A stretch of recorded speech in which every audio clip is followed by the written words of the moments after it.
Here, 10 sitcoms that were huge at the time of its run but now are completely forgotten. Number 1. Bridget Loves Bernie. When it premiered, it was a smash hit, ranking in the top 5 most-watched shows of the 1972-73 season. Starring Meredith Baxter and David Burney, the sitcom followed an interfaith marriage between a wealthy Irish Catholic woman and a working-class Jewish man. The show had all the makings of a long-running success. So why did it vanish? Controversy. The backlash was swift and severe. While many viewers adored the show, various religious groups, particularly from the Jewish community, voiced strong opposition. They argued that the series dangerously normalized interfaith marriage, which they viewed as a threat to cultural preservation. And they also criticized what they saw as the trivialization of religious differences and the use of comedic Jewish stereotypes. This wasn't just quiet disapproval. It escalated into a full-blown campaign. Prominent rabbis spoke out, and organizations orchestrated pickets and letter-writing campaigns. More critically, they threatened to organize advertising boycotts against the show's sponsors, a move that put immense financial pressure on the network. CBS found itself in a difficult position. Publicly, executives tried to downplay the controversy, but privately, the relentless pressure was becoming untenable. So, in a shocking move that baffled the industry, CBS canceled Bridget Loves Bernie after just 24 episodes. This was unprecedented. It remains one of the highest-rated shows ever to be axed after a single season. The network never gave an official reason for the cancellation, letting the controversy speak for itself. The cast was left just as stunned. Meredith Baxter, who played Bridget, later recalled being terribly upset and confused by the decision, as all signs had pointed to a long and successful run. The ultimate irony, adding a poignant final chapter to the story, was that the on-screen chemistry between Baxter and co-star David Burney was entirely real. They fell in love on set and married in 1974, just a year after their fictional show about a controversial marriage was forced off the air. Number 2. In the golden age of television spin-offs, Phyllis seemed like a sure bet. Born from the legendary Mary Tyler Moore Show, it followed the hilariously self-absorbed Phyllis Lindstrom, played by the brilliant Cloris Leachman, as she started a new life in San Francisco. The premise was golden. Leachman's comedic timing was impeccable, and the show shot into the top 10 in its first season. It was a certified hit. But behind the scenes, a story of unbelievable tragedy was unfolding, a series of events that would unravel the show and erase it from popular memory. The first devastating blow came just 3 episodes into the show's run. Actress Barbara Colby, who played Phyllis's sharp-witted boss, was tragically murdered in a senseless random shooting. The production was thrown into chaos and grief. How could the show go on? The role was hastily recast with actress Liz Torres, but the shocking loss of Colby left a permanent scar on the cast and the atmosphere on set. The seamless comedic ensemble they were building was fractured before it even had a chance to solidify. The show pushed forward, but as it entered its second season, tragedy visited the set once more. The veteran actress, Judith Lowry, who had become a fan favorite as the crusty, scene-stealing Mother Dexter, passed away at the age of 86. Her health had been failing, and the producers were faced with another impossible choice. They decided to write her death into the show, creating a poignant episode where the characters mourned the loss of Mother Dexter. While a brave creative choice, it meant another key part of the show's comedic core was gone forever. These back-to-back losses took a heavy toll. The morale on set was understandably low, and the creative well began to run dry. The writers struggled to rebuild the character dynamics that had been shattered. The new storylines felt forced, and the effortless spark of the first season was gone. Audiences, who had initially flocked to the show, began to drift away. The ratings, once a point of pride, began a steady and irreversible decline. The laughter felt harder to come by, both on screen and off. By the end of its second season, the writing was on the wall. The combination of tragic losses, creative fatigue, and plummeting ratings was too much to overcome. CBS made the difficult decision to cancel Phyllis. The show that started with so much promise quietly ended in 1977. Today, it is largely a footnote in TV history, a poignant example of a show that was cursed by misfortune. Despite its initial success, it lives in the long shadows of the Mary Tyler Moore Show and Rhoda, a forgotten hit whose behind-the-scenes story is more dramatic than any script ever written for it. In the 1970s, Chico and the Man captured hearts with an unlikely friendship. Starring veteran Jack Albertson as the Man, Ed Brown, and newcomer Freddie Prinze as Chico, their on-screen chemistry was electric. The show was an instant hit, making the 20-year-old Prince a superstar. His catchphrase, "Looking good," echoed across the nation. But behind the laughter, a deep struggle was brewing. On January 28, 1977, just hours after filming an episode, Prince took his own life. He was only 22. The news devastated the cast and crew. Co-star Jack Albertson was shattered. At the funeral, he urged mourners to celebrate Prince's life and awesome talent. But on set, his grief was palpable. A cast member later recalled that while Albertson played his part for the camera, the side of his face hidden from view had tears streaming down it. The heart of the show was broken. The producers tried to continue, writing that Chico had left and bringing in a new character. But the magic was gone. The irreplaceable bond between Ed and Chico was the soul of the series. Without it, Chico and the Man quietly ended after its 4th season, a tragic conclusion to a show that had once burned so brightly. Number 4. The 1970s was the golden age of the television spin-off, a time when networks would seize on any popular supporting character and build a new world around them.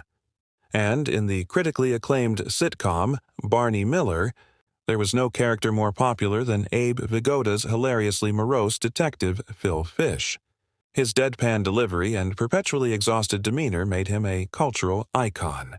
Vigoda himself, eager for a leading role, championed the idea, and despite reservations from the parent show's creator, the network agreed. In 1977, Fish swam onto the airwaves. The premise was a dramatic departure, shifting the scene from the gritty, witty confines of a police station to a bustling, chaotic home. Fish and his wife, Bernice, took on the monumental task of becoming foster parents to a racially diverse group of 5 spirited, troubled children. This new domestic setting was designed to mine comedy and heart from the clash between Fish's world-weary personality and the vibrant energy of youth. For a while, it worked. The first season was a solid ratings performer, successfully drafting off the immense popularity of Barney Miller. However, the show's creative momentum stalled in its 2nd season. The sharp, character-based humor that defined Barney Miller was replaced by broader, more conventional sitcom tropes. Critics noted the dip in quality, and audiences began to tune out. As ratings fell, the show's future grew precarious. The situation came to a head during the contract negotiations for a 3rd season. This is where the off-screen drama truly doomed the series. Abe Vigoda, feeling he was the undeniable star and anchor of the show, demanded a substantial pay raise that reflected his leading man status. From his perspective, he was the brand. The production company, however, had a different view. They were staring at a spreadsheet showing declining ratings and ballooning production costs. Hiring, managing, and tutoring a large cast of child actors was a significant financial drain. They countered Vigoda's demand with an offer that was seen as an insult. A tense standoff ensued.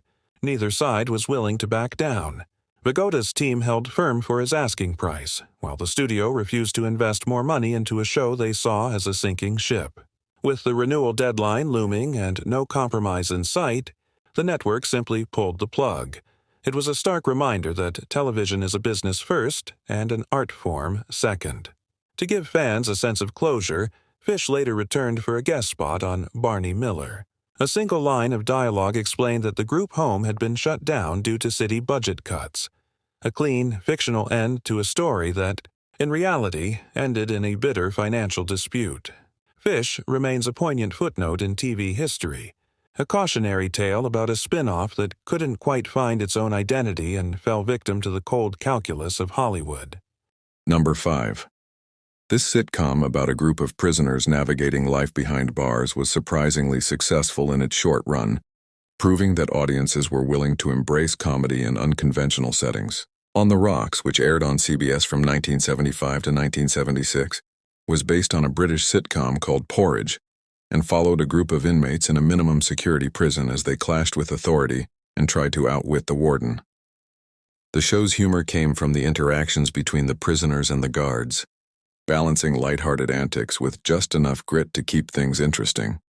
Despite its unusual premise, On the Rocks pulled in respectable ratings, showing that audiences were open to a sitcom set behind bars. However, despite its initial success, CBS chose not to renew On the Rocks after just one season. Some speculate that a comedy centered around criminals, regardless of how harmless or likable they were portrayed, was simply too risky for network television at the time.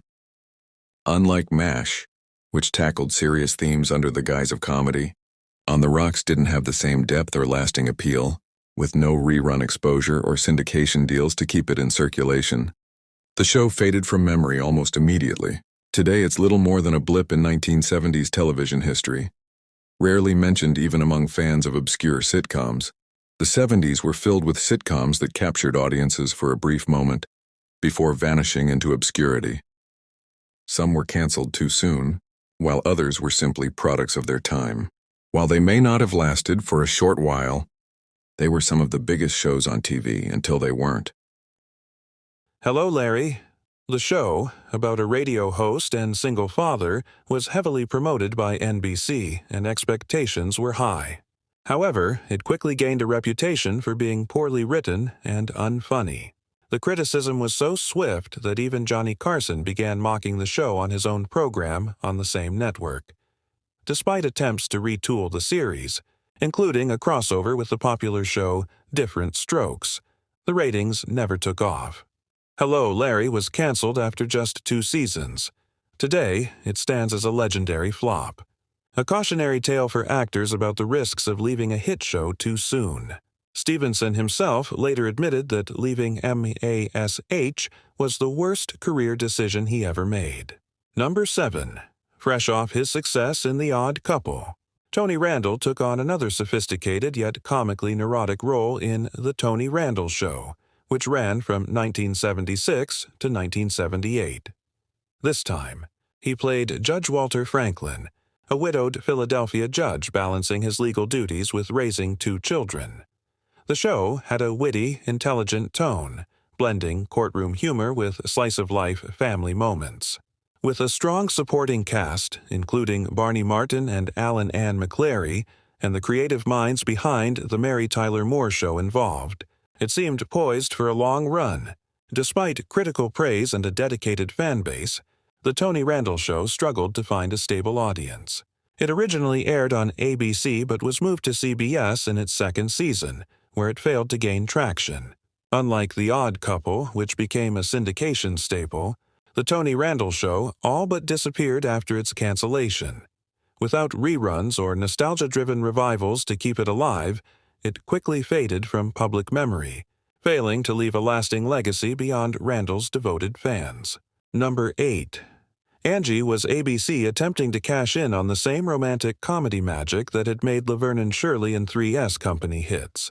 Starring Donna Pescow as a working-class waitress and Robert Hayes as her wealthy doctor boyfriend, the show was a surprise success, even cracking the top 10 in its first season. Unfortunately, ABC moved it to a different night for its second season, and viewership plummeted. With ratings in freefall, the network pulled the plug, and Angie quickly became another forgotten TV experiment. Number 9. Speaking of The Odd Couple, CBS attempted to breathe new life into the classic sitcom in the early 80s with The New Odd Couple, featuring an all-black cast. Starring Ron Glass as the neat and meticulous Felix Unger and Demond Wilson as the laid-back, messy Oscar Madison, the show followed the same premise as the original: 2 mismatched friends forced to live together despite their clashing personalities. The casting brought a fresh dynamic to the familiar story, and with 2 well-known TV stars leading the show, CBS hoped it could recreate the success of its predecessor. Unfortunately, the new Odd Couple never found the same magic as the Tony Randall and Jack Klugman version. The scripts were largely recycled from the original series, which made the show feel dated rather than fresh. Ratings were low from the start, and it struggled to stand out in a television landscape that was rapidly changing. After just 18 episodes, CBS pulled the plug, and the show quickly faded into obscurity. While the original Odd Couple remains a classic, this short-lived revival is little more than a footnote in sitcom history, rarely mentioned even among TV historians. Number 10. In 1972, Me and the Chimp premiered, starring Ted Bessel as dentist Mike Reynolds, whose family adopts a chimp that was a washout from the space program.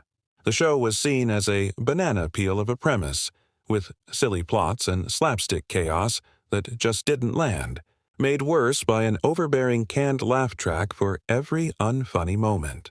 The chimp, named Buttons, was reportedly very difficult to work with, adding to the production challenges and on-screen awkwardness. Star Ted Bessel reportedly hated the series, and even argued for top billing over his simian co-star. Even with a creator like Gary Marshall, who would later give us classics like Happy Days, the show couldn't find its audience. It was critically panned and a ratings disaster, even landing on TV Guide's list of the 50 worst shows of all time. Me and the Chimp was quickly canceled, becoming a notorious TV misfire of the early 70s. Thanks for tuning in to Fun Facts and News. Please like, share, and subscribe for more.